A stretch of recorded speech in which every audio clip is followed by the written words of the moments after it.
Topic में मैं बात करूंगा कि एक डिजिटल मार्केटिंग स्ट्रेटेजी क्या होती है और ये कितनी ज़रूरी है।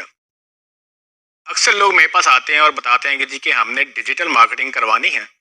और जब मैं उनसे पूछता हूँ कि डिजिटल मार्केटिंग में क्या करवाना है तो वो समझते हैं कि जी सिर्फ फेसबुक लाइक्स ले लेना डिजिटल मार्केटिंग है।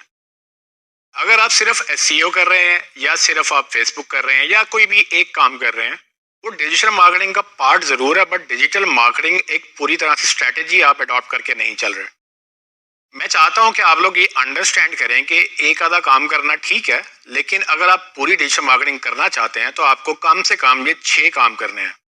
क्योंकि अगर आप डिजिटल मार्केटिंग का पूरी तरह से नहीं करेंगे तो आप उसको डिजिटल मार्केटिंग मत कहिएगा, बिकॉज डिजिटल मार्केटिंग कोई एक स्किल नहीं है और वो अकेले चलती भी नहीं है। इसमें आपको हर तरह से, हर उस एंगल से अपने यूजर तक पहुंचना होता है। जहां जहां वो जा रहा है वहां वहां आपको अपना बिजनेस पहुंचाना होता है। फॉर एग्जाम्पल, इसके अंदर कंटेंट है, इसके अंदर वेबसाइट है, फिर इसके अंदर सोशल मीडिया है, एड्स हैं, ईमेल मार्केटिंग है और बहुत कुछ है। अगर आप चाहते हैं कि आप एक डिजिटल मार्केटिंग को यूज करें और उसके उससे जो फायदा हासिल करना चाहते हैं वो फायदा आप पूरी तरह से ले सकें, उसके लिए कम से कम ये 6 काम करें। जिसमें सबसे पहले कोशिश करें कि अपनी एक वेबसाइट का कंटेंट डेवलप करवाएं। और इन सब चीज़ों के ऊपर मैं ऑफ कोर्स आपको डिटेल में भी बताऊंगा, लेकिन कंटेंट जो है वो बहुत ज़रूरी है। उसके बगैर आप मार्केटिंग का तस्वर नहीं कर सकते। कंटेंट के बाद फिर एक वेबसाइट है जो कि आपका ऑन मीडिया होता है। ऑन मीडिया बेसिकली आपको अपनी वेबसाइट पे अपना कंटेंट ऑन करने के लिए चाहिए होता है। ये एक आपके वर्चुअल ऑफिस की तरह है। इस पर अभी हम बाद में बात करेंगे। फिर इसके बाद आती है आपकी एसईओ, यानी कि आपने कंटेंट लिखा और कंटेंट अगर अच्छा ना लिखा आपने तो गूगल में वो लोगों को मिलेगा नहीं। और एसईओ फ्रेंडली कंटेंट लिखने के लिए हमारा सेपरेट कोर्स है, बट इसमें मैं नेक्स्ट वीडियो में बात करूंगा। फिर इसके बाद आती है social media marketing. Social media marketing भी उतनी ही ज़रूरी है जितनी बाकी चीज़ें ज़रूरी हैं। इसमें फ़र्क सिर्फ इतना है कि सोशल मीडिया में आपको अपना कंटेंट लोगों तक लेके जाना होता है। और चूंकि वहाँ पर लोग रोज़ाना जाके अपना टाइम स्पेंड कर रहे हैं, वहाँ पर रोज़ाना लॉग इन करते हैं, तो चांसेस हैं कि शायद लोग आपकी वेबसाइट पे रोज़ाना ना आए। लेकिन फेसबुक में या इंस्टाग्राम पे या बाकी सोशल मीडिया चैनल पे वो शायद 10 दफ़ा दिन में चले जाएं। तो ये ज़रूरी है कि आप उनको मौका दें कि वो आपको फॉलो कर सकें सोशल मीडिया के ऊपर और आप अपना कंटेंट उन तक उन चैनल्स के थ्रू पहुंचाएं। फिर आती है एड्स की बात। एड्स लोग समझते हैं कि शायद ये कोई शाहाना एक्टिविटी है जिसमें जो आम लोगों के लिए नहीं है, जबकि ये तस्वुर बहुत गलत है। एड्स इसी तरह से एक एड जो डिजिटल पे ऐड चलते हैं उसी तरह से चलते हैं जैसे आप अखबार में या टीवी में ऐड लगाते हैं। ऑफ कोर्स अखबार में, टीवी में ऐड बहुत महंगे होते हैं, लेकिन डिजिटल पे आप 100 रुपए से भी ऐड चला सकते हैं। तो आप बहुत ज़्यादा ना भी कर सकें, लेकिन थोड़ा बहुत ज़रूर करें, बिकॉज ऑर्गेनिक रीच हमेशा आपको नहीं मिल सकेगी। उसमें बहुत सारा कंपटीशन और बहुत सारी एफर्ट रिक्वायर्ड होती है। लेकिन अगर आप ऐड चलाते हैं तो आप वो जल्दी पहुंच जाते हैं, क्योंकि जितने भी प्लेटफॉर्म्स हैं वो सब ऐड के अराउंड बने हैं। इस पे भी हम डिटेल में बात करेंगे। और फाइनली एक जो डायरेक्ट मार्केटिंग का कॉन्सेप्ट है जिसमें आपको यूजर का ईमेल और फोन नंबर लेना है, जिससे आप अपनी ईमेल मार्केटिंग और एसएमएस या व्हाट्सएप मार्केटिंग एक्टिवेट कर सकते हैं, वो एक छठा पार्ट है। सो अगर आप इन 6 को मिलाकर इकट्ठा नहीं यूज कर रहे तो आप डिजिटल मार्केटिंग स्ट्रेटेजी पूरी तरह से अडॉप्ट नहीं कर रहे हैं। ये तो मैंने आपको मिनिमम वायबल स्ट्रेटेजी बताई है, यानी कि कम से कम कुछ नहीं करना तो ये तो करना ही है। लेकिन हो सकता है कि आप इससे ज्यादा भी करना चाहें। तो अगर आपने बिल्कुल भी कुछ नहीं किया तो आप कम से कम कोशिश करें 6 चीजें आप स्टार्ट करें।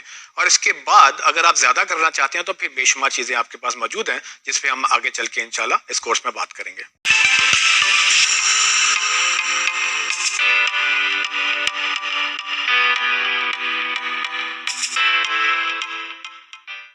जैसे कि मैंने बात की कि कंटेंट जो है आपकी डिजिटल मार्केटिंग स्ट्रेटजी का पहला पार्ट है।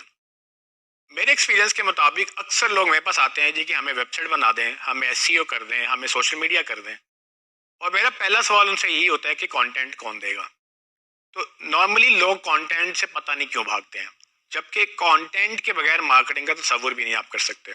मैंने आपको जो 6 चीज़ें बताई डिजिटल मार्केटिंग स्ट्रेटजी में, उन 6 में पहला काम ही कंटेंट है। मतलब आपको अगर अपनी कहानी नहीं पता तो आप बेचेंगे क्या। तो सबसे पहले तो अपनी कहानी बनाएं। कहानी क्या है, बेसिकली आप क्या करते हैं, आप क्या बनाते हैं, क्यों बनाते हैं, किसके लिए बनाते हैं, यही तो बातें आपने बतानी है।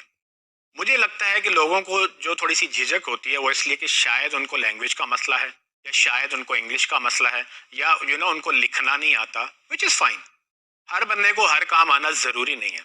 लेकिन आप एज अ बिजनेस ओनर या आपका क्लाइंट अगर आप उसकी बात कर रहे हैं तो उसको as a business owner content तो क्रिएट करना ही है। इसका आसान तरीका मैं आपको बताना चाहता हूँ कि इस वीडियो में मैं आपको वो रास्ता दिखाऊंगा कि किस तरह से आप इसको कर भी लेंगे, और अपने ऊपर नहीं भी आना चाहते तो आप ठीक है दूसरों को डेलीगेट कर दें। यानी कि कंटेंट के बगैर मार्केटिंग नहीं है। सो अगर आप कंटेंट नहीं कर रहे तो मार्केटिंग नहीं कर रहे, और होगी भी नहीं, बिकॉज कि एड, एसईओ, आपके वेबसाइट, ईमेल मार्केटिंग, सब में कंटेंट चाहिए। तो अगर हमने ये मान लिया है कि कंटेंट जरूरी है, सो करें कैसे? अगर आपसे नहीं हो पा रहा, ठीक है, आप किसी को हायर कर लें। हायर करके उसको पैसे देकर काम करवा लें, क्योंकि अगर आप खुद करने बैठेंगे और आपसे नहीं होगा तो जो 1 2 4 महीने आप ज़ाया कर लेंगे, वो आप अपना बिजनेस का नुकसान कर रहे हैं। ये जो टाइम ज़ाया होता है, इसको हम जो है ना किसी तरह से कंसिडर ही नहीं करते कि ये भी नुकसान है। जबकि बाहर जो इंटरनेशनल दुनिया है उसमें इसको अपॉर्चुनिटी कॉस्ट कहा जाता है। अपॉर्चुनिटी कॉस्ट का मतलब यह है कि अगर आपने ये अपॉर्चुनिटी मिस कर दी, मतलब 4 महीने पहले अगर आपकी वेबसाइट रेडी होती तो शायद 4 महीने में आप 4 लाख का बिजनेस कर लेते हैं। वो जो 4 महीने में आपने बिजनेस नहीं किया, आपको आया नहीं, इसलिए आपको लगता है कि आपके पास से गया कुछ नहीं, लेकिन ना आना इटसेल्फ नुकसान था। तो इसको कवर करने के लिए मैं ये सजेस्ट करूंगा कि अगर आपने मार्केटिंग करनी है या करवानी है, कंटेंट में सबसे पहले ध्यान दें। अब कंटेंट में क्या क्या आता है? उसमें टेक्स्ट है, उसमें वीडियोस हैं, उसमें इमेजेस हैं, उसमें आपकी ऑडियोज हैं। ऑडियो नॉर्मली नहीं चलता, अगर कि आप पॉडकास्टिंग नहीं कर रहे तो ऑडियो नहीं चाहिए, लेकिन हाँ, वीडियो में अगर आपने म्यूजिक लगाना है तो वो भी तो ऑडियो है। अगर आपने अपनी जो आर्टिकल्स हैं वो किसी को पढ़ के बताने हैं तो वो भी ऑडियो है। सो बेसिकली ऑडियो, खाली ऑडियो ना चले, लेकिन वीडियो के अंदर भी ऑडियो का इंपॉर्टेंट रोल है। सो अब इसमें करना कैसे कैसे है, ये जब हम आगे मार्केटिंग फनल्स और कंटेंट की बात करेंगे उसमें मैं आपको डिटेल में बताऊंगा कि आप किस तरह से कस्टमर की स्टेजेस के मुताबिक कौन कौन सा कंटेंट क्रिएट कर सकते हैं। लेकिन अभी इतना समझ लीजिए कि अगर आपने कंटेंट क्रिएट नहीं किया तो आपकी डिजिटल मार्केटिंग जो है वो आगे नहीं चल सकेगी। डिजिटल मार्केटिंग में कंटेंट इंतहाई अहमियत का हामिल है, और इसीलिए इसको कंटेंट इज किंग कहते हैं। यानी कि अगर आप डिजिटल मार्केटिंग में बात करें तो कंटेंट को बादशाह कहा जाता है मार्केटिंग का, बिकॉज के बगैर कंटेंट के मेरे ख्याल में तो तस्वुर भी नहीं किया जा सकता मार्केटिंग का। सो अगर मैं रिपीट करूं तो आपको अगर अपना पैगाम लोगों तक पहुंचाना है तो वो जो कम्युनिकेशन का एंगल मैंने आपको बताया था वो बेसिकली तो आपका कंटेंट ही है ना। अगर आप किसी के पास जाके अपना पैगाम दे रहे हैं तो उस पैगाम के जवाब में ही तो वो एक्शन लेगा। तो वो जो कंटेंट है वो चाहे आप लिख के दिखाएं, उसको बोल के दिखाएं उसको, या किसी से लिखवाएं, दिखवाएं जरूर। अगर आप क्लाइंट के साथ काम कर रहे हो, क्लाइंट बजिद है कि जी उसके पास कंटेंट नहीं है, तो आपकी मार्केटिंग पकड़ने का फायदा कोई नहीं है। उसकी रीजन ये है कि आप अल्टीमेटली उसको रिजल्ट नहीं दिखा सकेंगे जब तक कंटेंट नहीं आएगा। तो आप पोलाइटली उसको बताएं कि सर या तो कंटेंट आप दे दें, या हम ढूंढ लेते हैं कोई बंदा जो कि ये कंटेंट लिखेगा, क्योंकि कंटेंट के बगैर मार्केटिंग वैलिड नहीं है। और अगर आपने उसको अच्छा रिजल्ट देना है तो आपको इंश्योर करना है कि जिस चीज पे आपकी जॉब डिपेंडेंट है वो काम क्लाइंट को एनेबल करें। उसको शायद नहीं आता होगा, या उसको लगता होगा कि पता नहीं मेरे सर पे इतना बड़ा बोझ है, मैं कैसे करूं। तो उस बोझ को कम करें। काम ऐसे करें, आप मार्केट में जाएं, उन्हें कहें ये मैंने 10 बंदे ढूंढे हैं, आप इनमें से किसी को हायर कर ले। या अगर आपको लिखना आता है तो आप उनके लिए लिख दें, या आपके कोई दोस्त या आपका कोई जानने वाला, उसको आप हायर कर सकते हैं अगर वो अच्छा कंटेंट प्रोवाइड कर सकता है।